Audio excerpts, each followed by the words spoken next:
Muy buenos días a todos y cada uno de ustedes. Buen día, profesor Alberto. Gracias por estar con nosotros.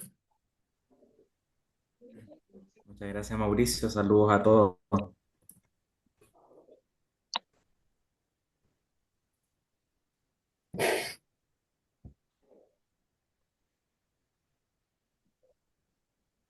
Días, Buenos días. para comentarle que tenemos un participante con un nombre extraño, es una pero lo he puesto en sala de espera, no logro identificarlo. En Oh, el yo lo acabo de informe, dejar admitir. ¿sabe usted quién es? No, no tengo idea, pero como usted decía admitir, Ya no, voy a retirarlo por por si acaso favor, chequéelo, por favor, muy amable. y lo voy a orientar por la sala grupal. Ya, gracias. Ya. Bueno, muy buenos días, líderes de la región panamericana. Muchas gracias por estar con nosotros nuevamente este día sábado de esfuerzo. Para la parte académica, estamos en el último mes o los últimos días del cierre del año académico, ¿cierto? A diferencia de otras instituciones, las cuales cierran en diciembre, nosotros cerramos durante el mes de enero. En el día de hoy corresponde a nuestra unidad número 2, que corresponde a innovación docente e investigación en educación médica. Eh, Tendremos una primera conferencia dictada por el doctor Alberto Torres de la Universidad de Antofagasta, cuyo subtítulo es Importancia en la investigación, educación médica y ciencias sociales para los procesos formativos de educación en ciencia de la salud. Posteriormente de las preguntas, tendremos una segunda conferencia que se titula Bioética en la investigación formativa en medicina, del doctor Manuel Santos. Y una tercera y última conferencia, que es la importancia de la investigación en el currículum de medicina, dictada por mí. Haremos la pausa saludable, la que todos sabemos que es muy necesaria y justa en ese minuto, de unos 15 minutos, y volveremos a hacer trabajos grupales divididos en tres grupos, en estudiantes, en líderes de tres personas cada grupo, en las cuales se les dará una pregunta para conocer la realidad de la investigación en el currículum en sus respectivas instituciones y para que lo expongan después cada uno de ustedes en la plenaria correspondiente. Así que siendo exactamente las 9:01 hora de Lima, Perú, 11:01 de Chile, vamos a dar por iniciada este proceso. Primero que todo, agradecer muchísimo al profesor Alberto Torres que está con nosotros, que sé que está en proceso de viaje, casi lo pillamos en el aeropuerto para que no hiciera clases, pero hicimos los ajustes de los horarios para que él pudiera estar con nosotros.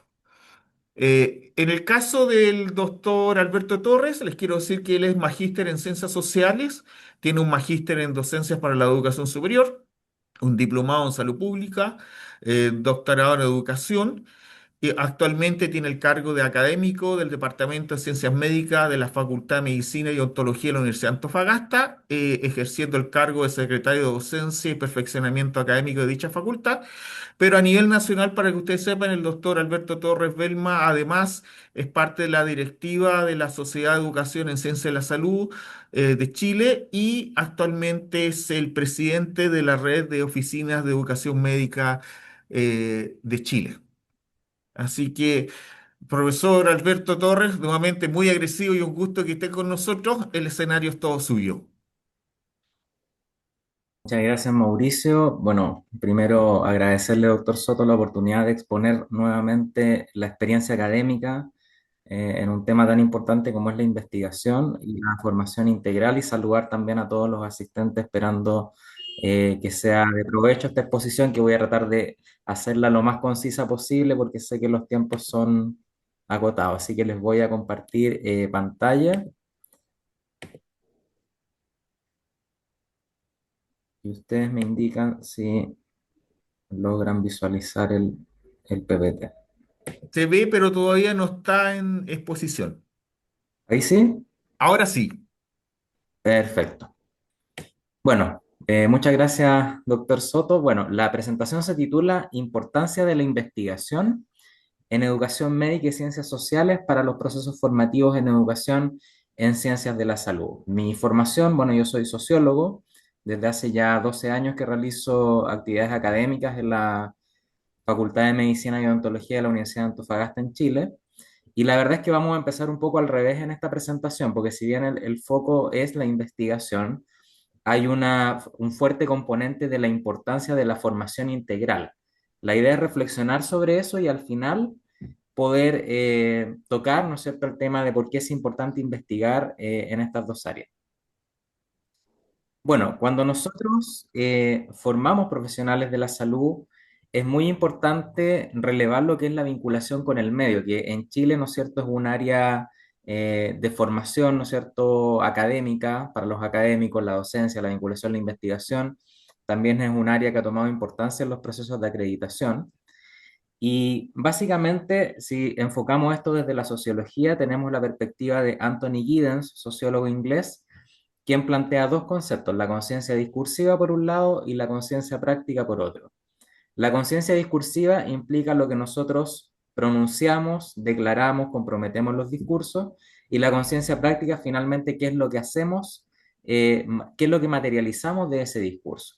Y ahí la vinculación con el medio es súper importante para los estudiantes de ciencia de la salud que puedan realizar actividades prácticas que efectivamente respondan, traten de resolver o abordar necesidades de la comunidad. Y para eso, dentro de la formación integral, como yo les comentaba, la vinculación con el medio es muy importante. Y hay dos conceptos que debemos manejar. Por un lado, la extensión, que es lo que nosotros creemos como académicos, como instituciones de educación superior, que es importante para la sociedad y podemos contribuir perfectamente a eso. Por ejemplo, una charla educativa sobre un tema de salud. Pero también tenemos la bidireccionalidad, que es el mutuo beneficio, el ganar-ganar. Nosotros podemos tener muy buenas ideas de realizar actividades en terreno con nuestros estudiantes en la comunidad, pero no necesariamente sabemos si lo que estamos ejecutando les sirve a la comunidad. Y la bidireccionalidad implica que integro las necesidades de la comunidad, por ejemplo, a través de un diagnóstico comunitario, una encuesta, una conversación, una reunión. La bidireccionalidad no significa que sea mejor que la unidireccionalidad, son distintas formas de aproximarse a lo que son las necesidades del medio. Y bueno, es importante entonces que los currículums de educación en ciencias de la salud aporten al desarrollo sostenible y la responsabilidad social. Por eso es importante en este caso las humanidades médicas, que no solamente involucran la sociología, involucran la psicología, la ética, ¿no es cierto?, la antropología, distintas disciplinas que en el fondo aportan a lo que es la formación integral.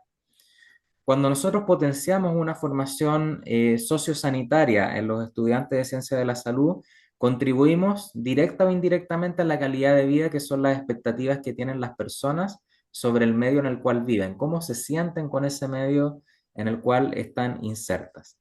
Y contribuimos también a la esperanza de vida, porque retomando el ejemplo de la charla de educación en salud, obviamente si nosotros promovemos acciones de educación en salud, estamos contribuyendo a que las personas asuman una mayor responsabilidad sobre sus propios procesos biológicos. Y eso repercute en una mayor esperanza de vida que, como ustedes saben, no solamente depende de factores biológicos, también culturales, ¿no es cierto? Pueden haber grupos humanos que en el fondo tengan una mayor esperanza de vida porque desarrollan una mejor cultura de cuidado, por ejemplo, podemos encontrar diferencias incluso entre los distintos géneros. Y bueno, los componentes sociosanitarios en la formación de profesionales de la salud, ¿qué enseñar? Vamos a lo más práctico. Salud pública es un tema, un componente del cual no podemos prescindir, que no es sinónimo de epidemiología, porque la epidemiología tiene que ver con la distribución, ¿no es cierto?, de lo que son las enfermedades, la mortalidad, la morbilidad en la población. Y la salud pública en el fondo es el todo, ¿no es cierto?, cómo nos aproximamos al desarrollo de políticas públicas, de acciones de prevención en salud, para enfrentar precisamente esos problemas que la epidemiología detecta.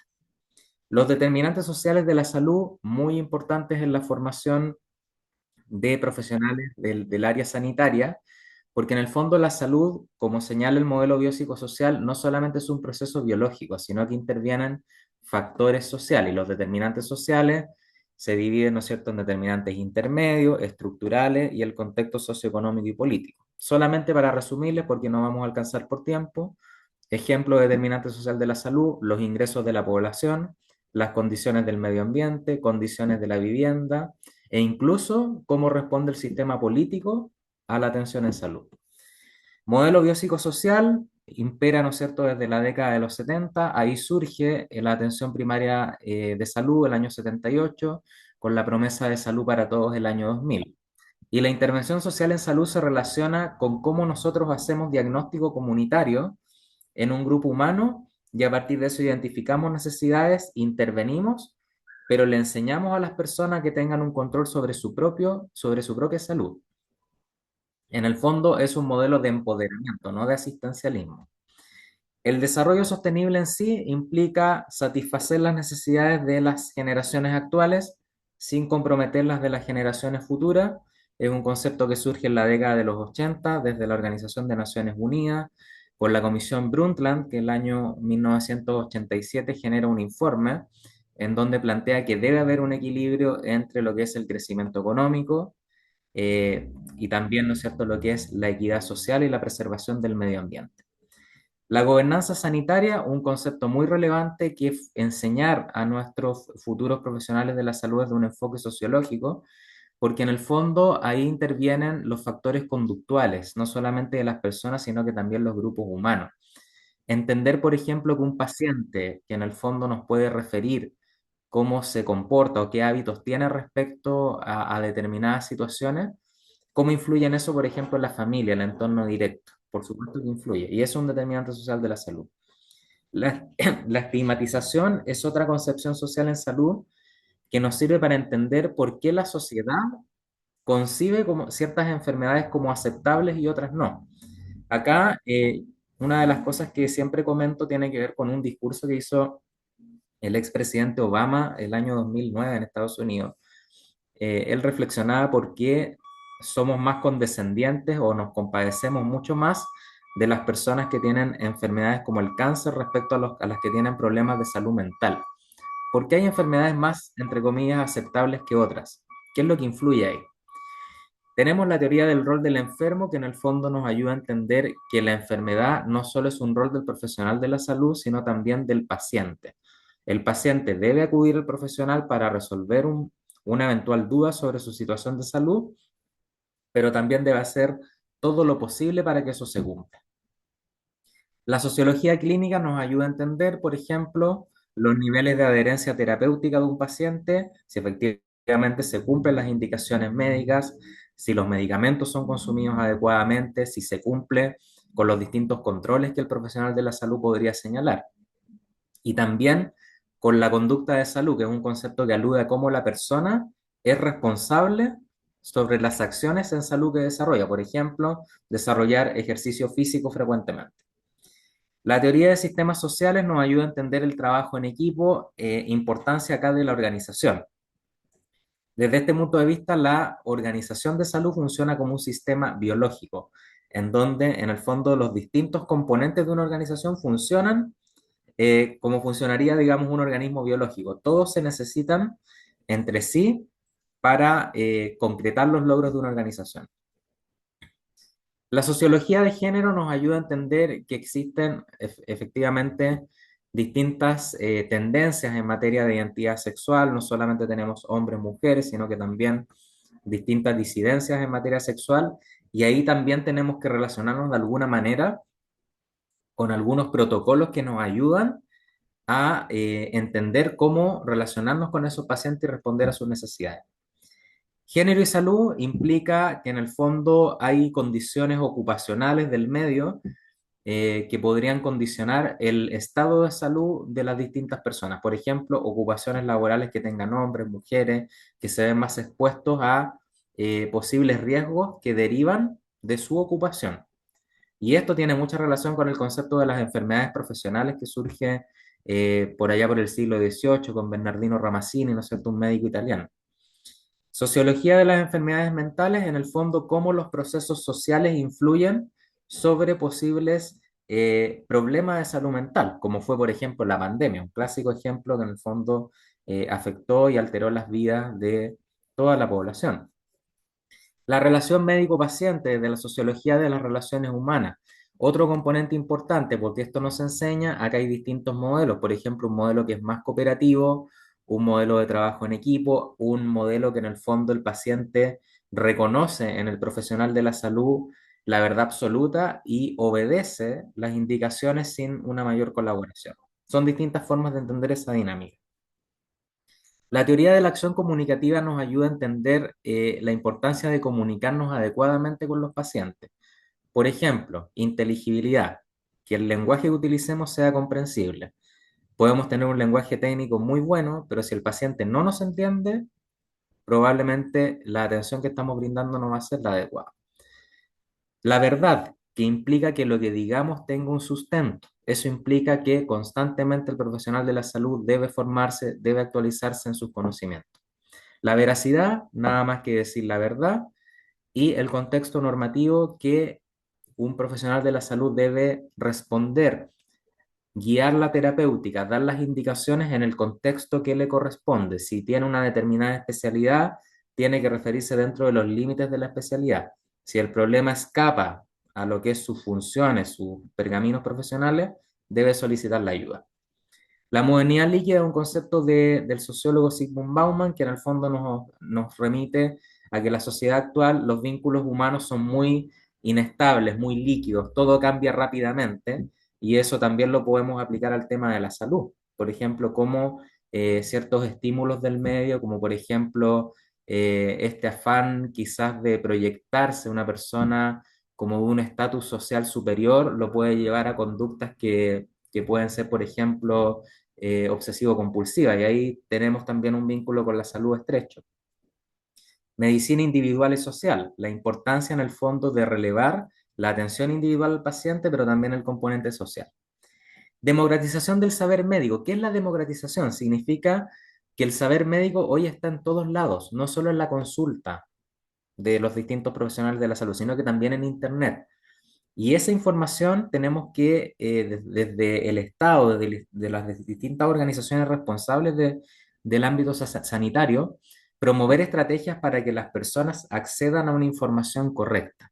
Porque de lo contrario, las personas si quedan libremente expuestas a una amalgama de información, que es la infodemia, ¿ya? La epidemia de información, eso puede generar la cibercondria, que es hipocondria cibernética, que implica leer alguna información en Internet por ciertos síntomas que la persona puede poseer y asumir que posee una enfermedad sin tener la ratificación de un profesional de la salud. Y la bioética, que me imagino que es un aspecto que van a tocar en la próxima presentación, implica enseñar respecto a los componentes de beneficencia, no maleficencia, ¿no es cierto? Y justicia, que en el fondo son, y la autonomía del paciente, que en el fondo son conceptos que están muy relevados, sobre todo en la época actual, donde el paciente se siente empoderado. Bueno, la psicología social, para ir resumiendo, implica entender cómo las conductas de otras personas influyen sobre la propia persona. Por ejemplo, los estereotipos, las ideas que nosotros tenemos sobre un grupo de personas. Por ejemplo, ¿qué ideas tenemos de los profesionales de la salud? ¿Son buenas personas? ¿Son preocupados? ¿Comunican bien? Etcétera. El estereotipo no es que sea algo negativo, es solamente una generalización. El prejuicio ya es negativo. Puedo tener acá una imagen negativa de un profesional de la salud o incluso de la comunidad. Y eso me predispone a una discriminación, que es una actitud de rechazo, y el favoritismo endogrupal implica y es muy perjudicial para el trabajo en equipo, porque si una profesión de la salud, por ejemplo, se considera o desarrolla este favoritismo a sí mismo y descarta el trabajo en equipo, ahí estamos en un problema serio, ¿no es cierto?, que nos ayuda o que nos dificulta promover una buena salud del paciente. La interculturalidad en salud, muy importante. Multiculturalidad no es lo mismo que interculturalidad. El primer concepto implica que nosotros aceptamos que existen muchas culturas y nos contentamos con ese discurso, ¿no es cierto? Muchas veces escuchamos que es bueno que haya muchas culturas en una localidad, pero cuando se trata de interculturalidad implica interactuar, cómo nos relacionamos con esas distintas culturas en materia de salud. Y también en los procesos formativos es importante abordar los procesos migratorios, cómo se vincula la epidemiología a esos procesos migratorios y también que los casos clínicos, por ejemplo, que se puedan desarrollar en las distintas asignaturas integren esas variables culturales. Por ejemplo, determinantes sociales de la salud, sobre todo cuando se realizan los exámenes clínicos objetivos estructurados. Sería súper importante en la anamnesis, por ejemplo, incorporar algunas preguntas sobre temas interculturales. Y bueno, niveles de interculturalidad en salud, la verdad es que existen muchos. Para que en el fondo sea enriquecedor, es importante tener un diálogo horizontal que implica ganar, ganar, y eso reduce el daño que se podría provocar en la comunicación. La importancia de una comprensión mutua, la empatía, el cómo nosotros nos enriquecemos de la visión, por ejemplo, de un paciente que refiere cómo trata su situación de salud, por ejemplo, desde su punto de vista cultural, de la etnia en la que está involucrado. Nosotros tenemos que enriquecer y negociar de alguna forma con ese paciente la posible terapéutica. Y eso nos lleva a la sinergia, que en el fondo son esfuerzos articulados. ¿Cómo podemos enseñar todo lo que yo les he contado en esta presentación? ¿Qué es lo que yo sugiero? Aprendizaje más servicio, una metodología bastante novedosa que en el fondo ayuda al profesional, al futuro profesional de la salud a aproximarse a lo que es su futuro rol. Eso implica interacción con la comunidad, poner a disposición las capacidades que han adquirido en el currículum. Aprendizaje colaborativo cooperativo, desarrollo de talleres de análisis de casos de salud, por ejemplo, con un enfoque sociológico, el debatir sobre temas que son importantes en el ámbito de formación de profesionales de la salud. Por ejemplo, posturas respecto al aborto, un súper importante. Dramatizaciones de contenido, cómo los estudiantes son capaces de leer, de analizar un texto sobre algún concepto sociológico y dramatizarlo en una presentación. Eso aumenta la significancia de aprendizaje. Y el método de proyecto implica que en el fondo, a partir de las necesidades sociales detectadas, podemos generar proyectos que en el fondo respondan a esas necesidades. Después de explicar todo esto, yo les pregunto por qué es importante la investigación en educación médica y ciencias sociales. ¿Cómo se vincula con lo anterior? Se vincula mucho, porque en el fondo, si nosotros promovemos en la etapa de pregrado la investigación de parte de docentes y estudiantes, ahí es importante la investigación formativa, que implica que las distintas asignaturas pueden tener evaluaciones o estrategias de enseñanza relacionadas con desarrollo a lo mejor de proyectos de investigación que pueden ser aplicados o quizás simplemente la formulación para que el estudiante se empodere en metodología de investigación. Y con eso podemos investigar nuestros procesos educativos, cómo lo estamos haciendo como docentes, cómo podemos mejorar, cómo podemos innovar, pero también en el ámbito de las ciencias sociales investigar distintos procesos que yo les he comentado anteriormente o temas de salud pública que en el fondo con eso lograríamos, primero, innovar en docencia, investigación en educación médica, e investigación en el área de ciencias sociales y salud pública, responder a lo que es el desarrollo sostenible, que en el caso nuestro es una competencia sello en nuestro modelo educativo institucional. Metodología de investigación, no hay una mejor que otra, la investigación cuantitativa tiene sus ventajas, ¿no es cierto? La objetividad, el número, pero muchas veces el número no habla por sí solo, y es ahí donde lo cualitativo cobra importancia respecto a explorar cuáles son las percepciones de las personas en relación a esos fenómenos que hemos investigado cuantitativamente. En estas investigaciones en el ámbito de educación médica y de ciencias sociales y salud pública, es importante la retroalimentación con el cuerpo académico, el rol de las agrupaciones científicas de estudiantes. Las agrupaciones científicas realizan una tremenda labor respecto a las capacitaciones, las charlas que realizan para estudiantes interesados en desarrollar habilidades investigativas, pero ahí también es importante el rol que ustedes tienen como académicos, cómo colaboran con los estudiantes, cómo se les incorpora, por ejemplo, dentro de una investigación. Sabemos que muchas veces depende de las exigencias de una revista científica, pero es potente, por ejemplo, que un estudiante sea autor de un artículo, que realice o se empodere de distintas fases de ese proceso de investigación. Incluso hay una sección bien interesante en la revista española de educación médica que se denomina Visión Estudiantil, donde escriben habitualmente estudiantes y residentes sobre su percepción de lo que es el proceso formativo recibido. ¿Cuál es el perfil de los equipos docentes en educación médica? Primero, importante que haya un trabajo interdisciplinar. No todos los académicos que investiguen necesariamente tienen que ser médicos, pueden ser de distintas profesiones de la salud, también del ámbito de las ciencias sociales, porque ahí en el fondo nosotros apreciamos el capital cultural que dice Bourdieu, sociólogo, capital cultural, los conocimientos que nosotros hemos adquirido formalmente en nuestra formación profesional, pero también en la experiencia que tenemos. El capital simbólico, que es otro perfil de docente, implica qué tan prestigioso es el investigador con el cual, ¿no es cierto?, yo estoy investigando o desarrollo una idea. Obviamente tenemos que también brindar el apoyo a los investigadores que comienzan a desarrollarse, que comienzan su carrera. Pero también si queremos buscar temas específicos de interés, recurrir también a ese capital simbólico, el prestigio del investigador. Y el capital social implica la red de relaciones de una persona. Y ustedes saben que eso es muy importante. Por ejemplo, hoy día estamos haciendo capital social en esta charla. Y también capital social hacemos en estas cuatro instancias: las sociedades científicas, que hay muchas, ¿no es cierto? Bueno, hablo por Chile, tenemos la Sociedad de Educación en Ciencias de la Salud, o EDUCSA. A nivel internacional tenemos muchas otras, solamente por nombrar una, la Sociedad Española de Educación Médica, que en el fondo son instancias que nos ayudan a perfeccionarnos en esto, en cómo investigar y cómo utilizar metodologías significativas para fortalecer este componente de formación integral. Los congresos, las jornadas de educación médica o ciencias de la salud son oportunidades de capital social porque nos ayudan a apreciar el trabajo de otros colegas, generar ideas, llevar esas ideas a nuestras facultades y concretarlas en proyectos. O también exponer nuestras propias experiencias. Publicación en revistas científicas, obviamente, esto va no solo desde lo que nosotros investiguemos, no basta con aplicar una encuesta, un grupo focal, una entrevista, podemos publicar reflexiones sobre nuestra propia experiencia y hay muchas revistas que así lo permitan y yo los invito de hecho a hacer eso. Y bueno, siempre otras actividades que pueden surgir en complemento a estas iniciativas que yo les he contado, que pueden ser simposios, ¿no es cierto?, otro tipo de encuentros que se pueden realizar. Y bueno, con esto quería finalizar. Espero no haberme excedido en el tiempo. La verdad es que traté de resumir lo que más pude, hablando desde la formación integral por una parte y el vínculo con la investigación. Así que le agradezco, doctor Soto, y le agradezco a todos los asistentes el haber estado aquí.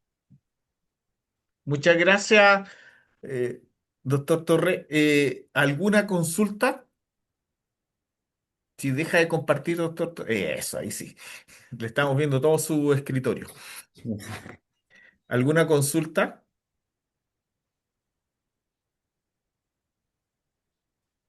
Yo sí, doctor Torres, ¿qué experiencia de publicación ha tenido usted recientemente entre las ciencias sociales y educación médica?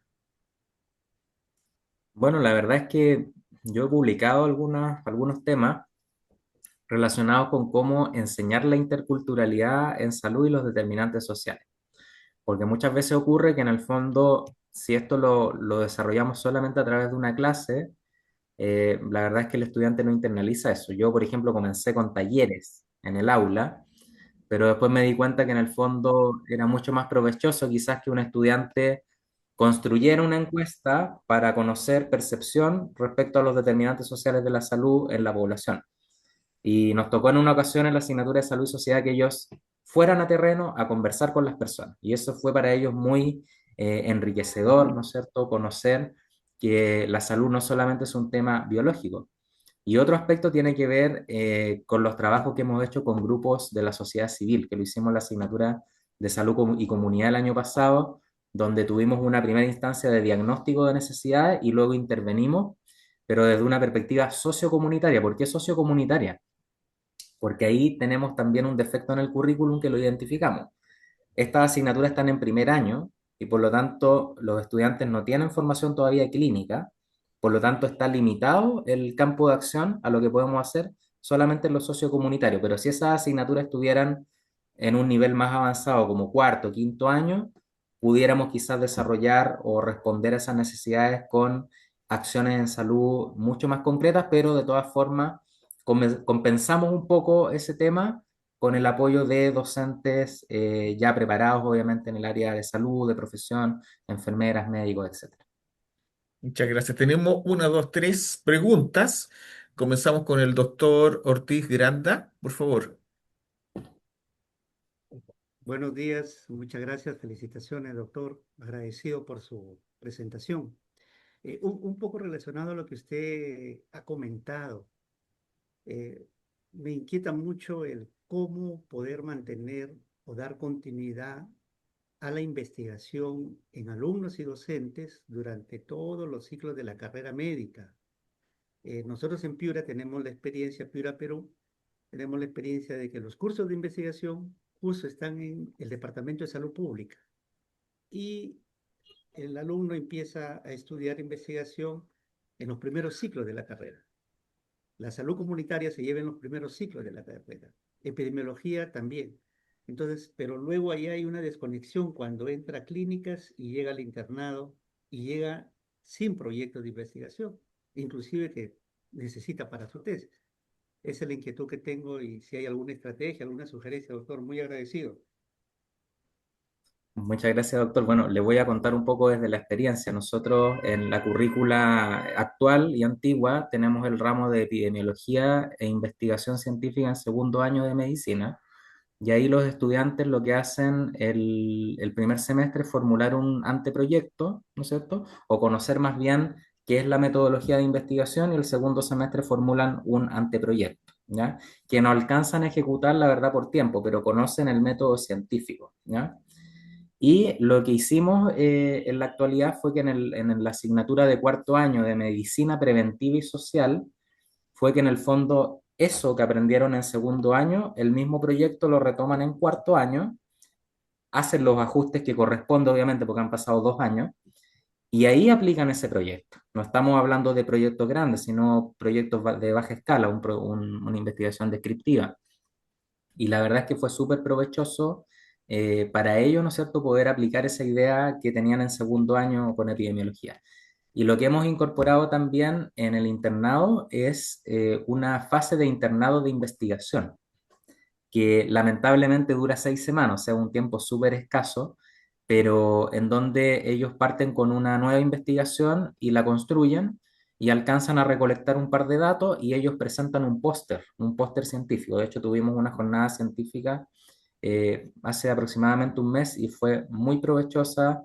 Los distintos profesores colaboramos en la revisión de los trabajos y en el fondo ellos lograron exponer, bueno, la mayoría de los datos son secundarios porque usted comprenderá que en 6 semanas es imposible que eso pase por un comité de ética, pero en el fondo los ayuda a desarrollar esta metodología. Eso por lo menos es lo que hemos hecho en la carrera de medicina de nuestra universidad. Gracias, doctor Torres. Doctor Pérez Martinot. Gracias, buenos días y muchas gracias, doctor Torres, por su presentación. Perdón. Am, Sabemos que existe una brecha entre lo que viene a ser lo técnico, lo científico y lo humanístico, ¿no? Eso lo vemos a diario. ¿Cómo podría la investigación en ciencias sociales contribuir a disminuir esa fragmentación? ¿Algún ejemplo práctico que haya tenido en su experiencia? Bueno, la verdad es que cómo ayudan las ciencias sociales en el fondo a reducir a lo mejor este reduccionismo biomédico, yo pienso que es súper importante primero partir desde el equipo docente que tenemos en la formación de pregrado. Nosotros, por lo menos en nuestra facultad, tenemos una particularidad de que tenemos equipos interdisciplinarios, o sea, esta asignatura, tanto de formación integral como profesional, no solamente tenemos médicos, tenemos psicólogos, en el caso mío soy sociólogo, tenemos matronas, eso yo creo que ha ayudado mucho a potenciar este tema de la formación y de investigar desde una perspectiva integral. Y cómo nosotros en el fondo conocemos ese impacto por lo que nos refieren nuestros empleadores, porque nosotros hacemos un seguimiento del desempeño de nuestros titulados y la verdad es que salen muy bien evaluados en lo que es su desempeño desde una formación integral. Obviamente hay aspectos que tenemos que seguir mejorando, que tienen que ver principalmente con lo que es administración en salud, pero creo que el desafío, profesor, va en eso, en cómo configuramos el equipo docente y la capacidad de ponernos de acuerdo en las estrategias de enseñanza. Y eso va de la mano de un equipo con distintas perspectivas académicas y disciplinarias. Bien, muchas gracias. Gracias, doctor Torres. Doctora Cadena.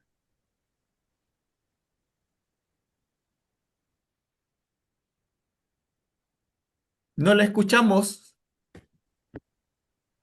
Aló, ahora sí, Ahora sí, es, perfectamente, se gracias. me olvida este cosito. Muchísimas gracias, doctor Torres. Yo quería, espérenme, saco aquí la nota. Quería hacerle dos preguntas. De pronto, la primera sería un poco como que nos compartiera una preocupación que a mí siempre me ha dado y es cómo lograr que cuando uno va a trabajar en comunidad se pueda dar continuidad a esas estrategias.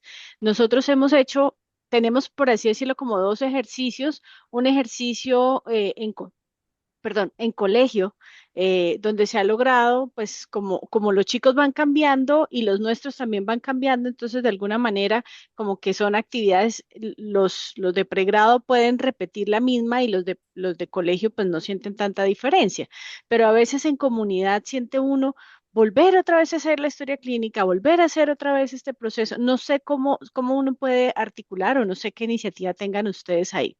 Y la segunda, pues sí me gustaría conocer muy su percepción personal. En la facultad hemos tenido una discusión y de pronto tal vez le ayude a la reflexión de la doctora Tamara que preguntaba.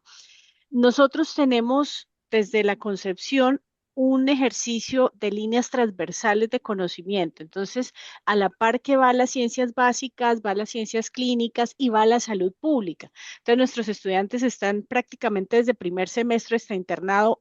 Siempre hay algún curso que es constante de salud pública y epidemiología a lo largo del plan de estudios.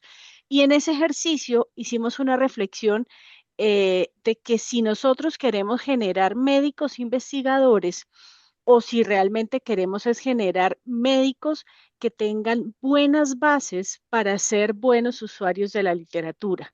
Y la verdad, sentimos que el ser investigador es una vocación adicional y por eso nos hemos tornado hacia el segundo. O sea, todos obligatoriamente tienen que ser buenos usuarios versus aquel que tenga la vocación, pues ya se le dan otras herramientas. Pero me gustaría de pronto como abrir esa consulta aquí con ustedes de cómo lo perciben también en sus espacios. Gracias. Voy a empezar, profesora, respondiendo de la última pregunta hacia la primera. Bueno, la verdad es que nosotros también nos hemos planteado esa discusión y siempre hemos llegado al consenso que nosotros no estamos formando médicos investigadores, pero sí tenemos que formar médicos que releven la importancia de la investigación. Primero en educación médica, porque tenemos que formar futuros docentes, tiene que haber recambio generacional e investigar sobre nuestras propias prácticas, y también en salud pública, porque en el fondo el médico tiene una importancia muy relevante, una responsabilidad eh, muy importante en lo que es, ¿no es cierto?, el desarrollo sostenible. No es un rol que esté limitado a las enfermeras, a las matronas, que a veces se les delega el cuidado del paciente y de la comunidad. No, el médico tiene que ser tener un rol súper activo en eso, ¿ya? Por lo tanto, desde mi opinión personal, yo creo que nosotros tenemos que formar profesionales de la salud que tengan al menos alguna experiencia o nociones básicas de investigación, porque lo más cercano muchas veces es que saben construir casos clínicos, publican casos clínicos, pero se pierden un poco en otras metodologías de investigación. De hecho, la Academia Científica Estudiantes, en una conversación que yo he tenido con nuestra academia, cuando uno ve los trabajos, es solamente temas disciplinares. Y yo les digo, pero ¿dónde está la salud pública acá? ¿Dónde está la educación médica? Y dicen, oye, profesor, la verdad es que no sabíamos de eso, o sea, no sabíamos cómo enfocarlo. Entonces, creo que ahí también es una tarea nuestra diversificar el área de estudio. Y sobre lo primero, la verdad es que el trabajo con comunidades no es fácil. Y lo cuento por experiencia, porque el año pasado tuvimos la primera experiencia de trabajo comunitario. El primer semestre, en la asignatura de Salud y Sociedad, hicimos los diagnósticos con la comunidad. Segundo semestre, Salud y Comunidad, respondimos a esas necesidades, pero no fue fácil, porque depende en el fondo de la disponibilidad de tiempo de esas organizaciones, que no siempre es la misma. Hay personas que también van desertando en el camino, los beneficiarios, y eso en el fondo hay que tenerlo súper integrado de que las estrategias que nosotros tengamos para intervenir esa comunidad tienen que estar siendo constantemente reformuladas, adecuadas respecto a esos escenarios. Por lo tanto, mentiría si dijera que es un trabajo fácil, no es fácil, pero sí creo que en el fondo hay que buscar estratégicamente, como usted decía, a lo mejor establecimiento educacional, un grupo con el cual se pueda trabajar y tengamos certeza que no vamos a depender tanto de la voluntad de otras personas para concretar esos productos. De hecho, este año queremos trabajar con un establecimiento educacional que sabemos que tiene ciertos horarios y vamos a tener siempre disponible a los profesores o a los estudiantes en ese espacio. Muchas gracias, doctor Torres. Hay tres preguntas más que le agradecería. Se las voy a enviar al doctor Torres en virtud del tiempo para que las responda y se las enviaremos al grupo WhatsApp las preguntas con la respuesta para que todos sepan la opinión del doctor Torres. Doctor Torres, nuevamente muchas gracias por estar con nosotros. Sé que está en proceso de viaje, casi en transición intermedia. Agradecemos su tiempo y su voluntad de poder compartir con nosotros su experiencia. Si se quiere quedar, encantado que siga con nosotros. Continuamos ahora